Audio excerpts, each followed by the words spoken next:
sa akin.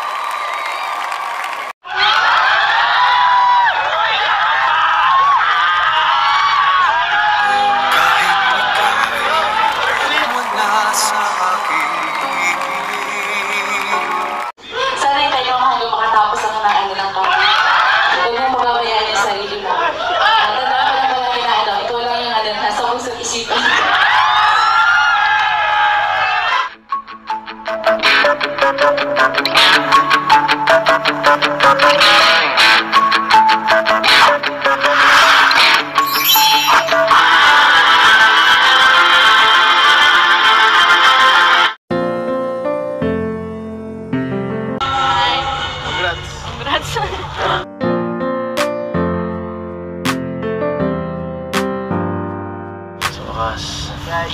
Tapos na din ng graduation. Ano ka na? Magigi ka na susunod na college ka na. Nagulat yung mga teacher mo, sumama ako. Kaya nga eh. Sabi daw pati yung nagpa-practice kami, bawal daw magsama muna ng iba. Pero okay lang. Sabi mo sa kanila, di ako ibang tao. Pati nga, sumama ka din. Bakit? Mas natuwa ka ba? Oo, parang may picture tayo dun sa stage. Gutom ka na? Medyo. Kanina pa medyo late na kasi ng konti. Kaya lahat naman na siguro tayo dito gusto makain ko rin. Kahit ako gutom na. Baka inaantok na rin pati yung iba dito. Pero okay lang yun, huwag mo intindihin. Ang mahalaga ay nakagraduate ka na. Another yan, milestone sa buhay mo. Welcome to the real world. Pag college mo, iba na magiging mas kailangan mo ng seryosohin ng pag-aaral. Mas kailangan maging matatag. Pero huwag ka mag-alala. Dito lang ako. Naghahatid mo ako kahit pag nandun ka na.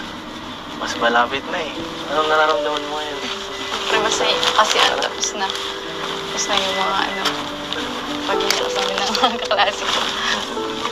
Tapos andito pa kayo nila Kuya Rob sa importanteng araw ko. Akala ko hindi kayo makapunta. Pwede ba namang hindi? Hindi kami pwedeng mawala dito. Lalo-lalo na siyempre ako, no? Kahit pa bumabog dito, ma-attend ako. Totoo yun. Kahit pa alas 12 ang simula lang inyong graduation, ma-attend pa rin ako. Alam mo naman ako eh.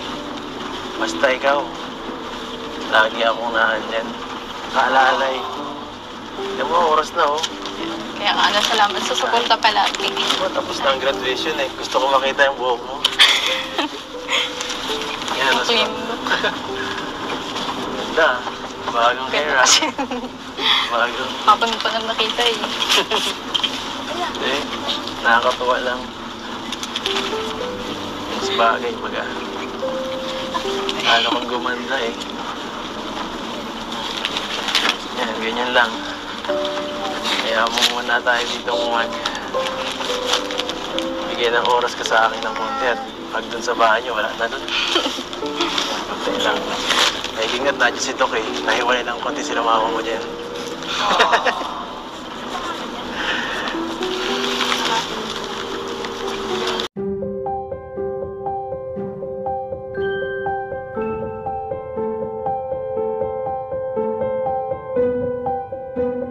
Pagod ka?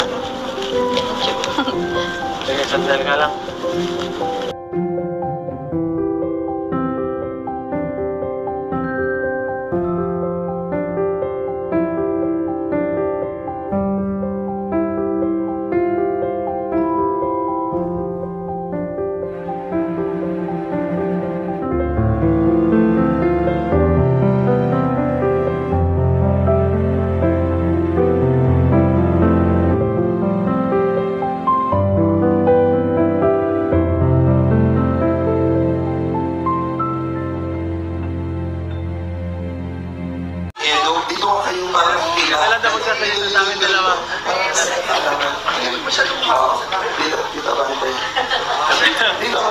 Para makikita nila. Okay, interview ko na muna. Ladies first. Ladies first. Please. Ayun, Ligtas na may alam. Una-una, gusto ko lang magpasalamat sa kanya kasi, mga 2 years na kami pero andito pa rin siya sa tabi ko. Hindi parang kung talagang, hanggang kailan ka lang magiging pero sana hintay ko hanggang makatapos ako ng kami.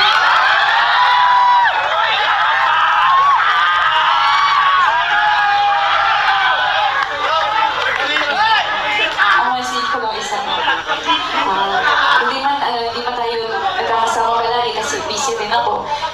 Busy ka rin naman, nag-school ka, busy ka sa mga tinutulungan ko, tapos ako nag-aaral. Sana palagi kang mag-iingat. Huwag mong pababayaan yung sarili mo. Tandaan ko lang palagi na ikaw lang yung nasa puso't isipan.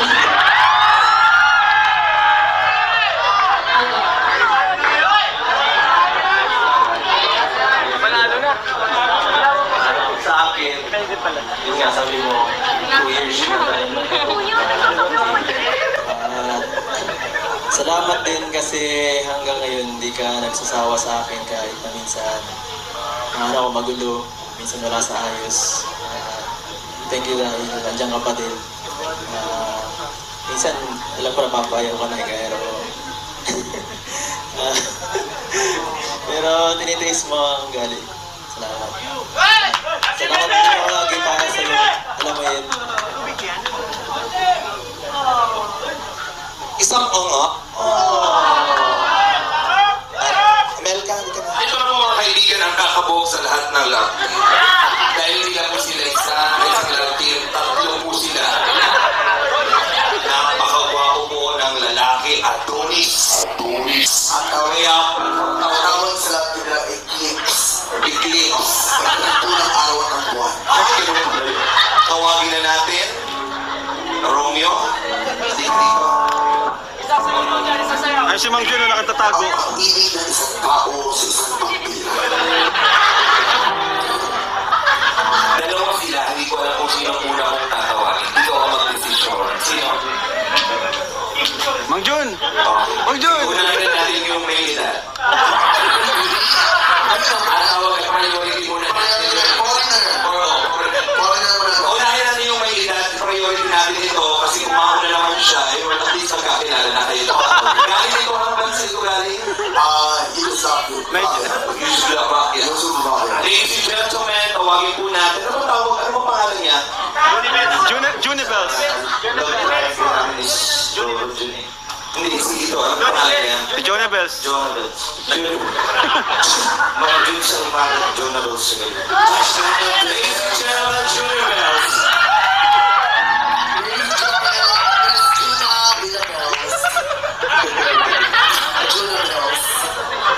Hindi mo ilalagarin.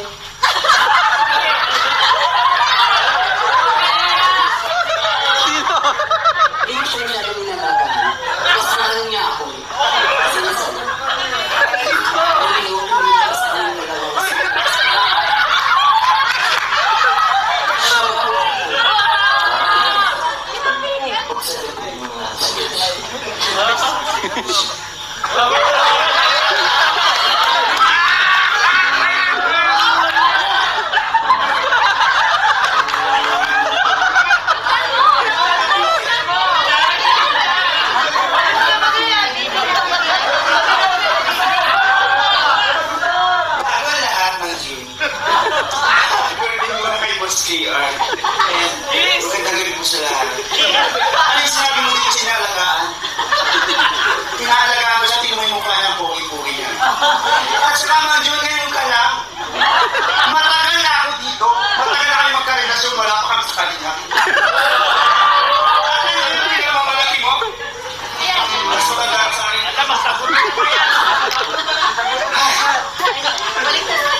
yun? Sige, pakitaan mo sa akin. Magrampa ka. 1, 2, 3.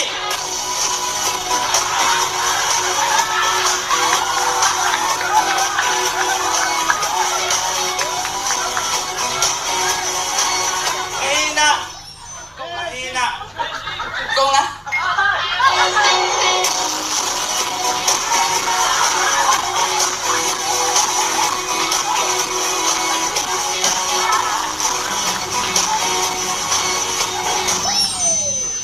Saka wait lang. Ako pipiliin niya. Alam mo bakit? 2 months old na ako. Wala ka nang magagawa. May bunga na. Pagmamahala namin. So, papiliin na lang natin si Ron. Oras na ng pagpili mo. Sino sa dalawang nanay na ito ang pipili?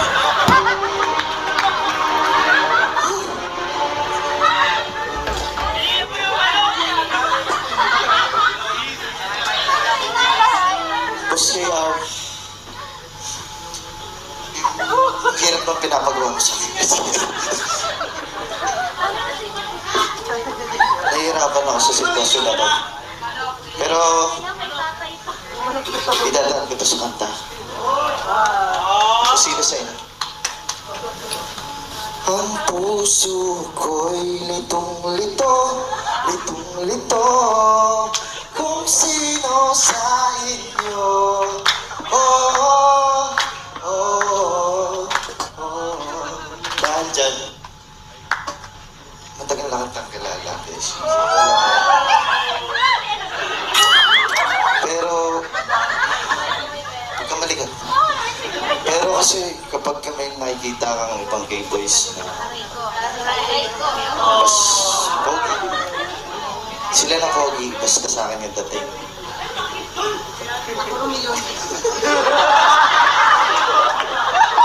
Kaso si Beshi, kaso si Jonabel. Si Jonabel kasi yung gumagampan ng pagkukulang mo. Kaso, amoy aso.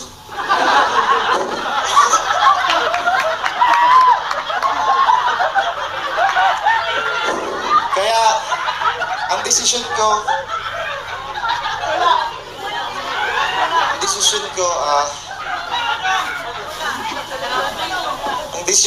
ay, Romeo, ako ang piliin mo. Kasi hindi pinapahalaga ng pagmamahal mo sa kanya. Ako pinapahalagan ko ang pagmamahal ko sa iyo. At ikaw, eh siya pag nakakita ng mga gwapo, salawahan siya sa iyo. Ako Romeo, kahit mo, amoy aso ako, handa kita Masyado mo na ako sinisiraan. Buti ako sa tao sa pinagpapalit, ikaw sa aso. Oh, mas maganda sa akin kasi tao, ikaw sa aso. Tama na, magdidesisyon na ako. Ang desisyon ko ay yung manok na lang. Mas kilalanin natin ang isa't isa. Okay? Salamat sa lahat. Happy birthday, Boss KR.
energy.